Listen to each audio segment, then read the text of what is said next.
These are the only two Hall effect switches you should be considering if you want to improve the sound and feel of your Wooting. Let's start off with these green colored ones. This one here is the Magnetic Jade, and this one here is the WS Dash. These two are practically the same switch. Both are manufactured by Gateron and have the exact same specs. The only differences are stem color and price. So the biggest difference I noticed once I upgraded to these Jades and Dashes is that these have a much cleaner sound signature. The original Leckers have this rattly sound profile, and the best word I can think of to describe it is scrunchy. But these switches solve that issue. Instead, when you bottom out, there's going to be more of a resonant clack due to the bottom housing design. See, with the Leckers, you'll see the magnet is exposed, but with the Jades and Dashes, they've sealed that up. I like the sound quite a lot, and here's the sound test for these.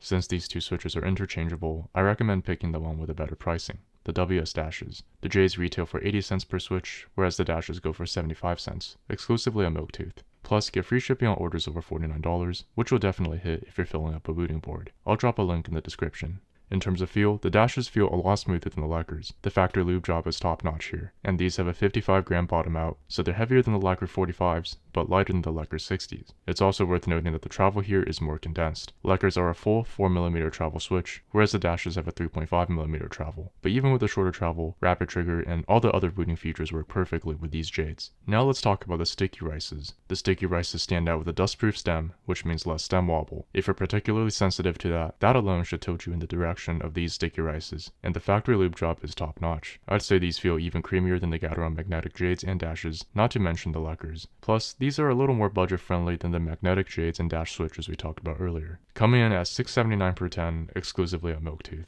And notice this thing here. It's an RGB light diffuser. These little diffusers really make the RGB on my Wooting pop, making them the best Hall effect switch at diffusing RGB by far. In terms of weight, these are a little lighter than the Jades with a 50 gram bottom out, but they're right in the middle between the Lecker 45 and Lecker 60. And like the Jades, these also have a more condensed travel distance of 3.5mm. In terms of sound, these are on the deeper side. Unlike the Jades, the sticky rices choose not to cover up the bottom housing hole. Originally, I thought that the Leckers sounded rattly because there's a hole on the bottom, but these sticky rices do too, but the sound signature remains super clean. But since the bottom isn't sealed, what we get here isn't a resonant clackiness, but more of a deeper sound signature. It's lower pitched than the Leckers and inches towards something of a Thockiness, which I like. This Thockiness can definitely be even more accentuated by the right mods, such as additional foam. Here's the sound test.